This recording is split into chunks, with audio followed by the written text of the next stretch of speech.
3 financial mistakes you should avoid. Well, number 1 is having too many subscriptions. I'm talking likes of Netflix, Spotify, Audible, Amazon Prime, etc., Disney Plus, whole load of them. There's nothing wrong with having subscriptions. If you use them and you're happy paying what you're paying, by all means, that's fine. But if you're paying for subscriptions and you're not using them, what the hell's the point? Just get them cancelled.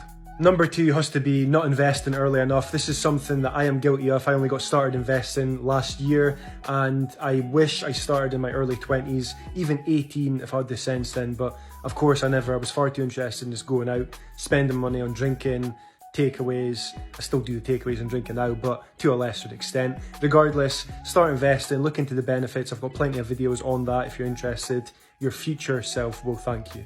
And the third thing I'll say is just buying dumb shit. It's something you hear a lot of these days. Some people refer to it as the shiny object syndrome, always feeling like you have to go and buy the latest, newest thing, the newest TV, the newest washing machine, the newest car. People are always swapping out their cars for the latest model. You don't need to do that. Stop buying dumb shit just for the sake of buying it. Instead, save your money, invest your money. You'll work out a lot more financially stable in the future. Your family will thank you. You'll thank yourself. And you won't have to live paycheck to paycheck, which is ultimately what I think everybody really wants. So just remember these.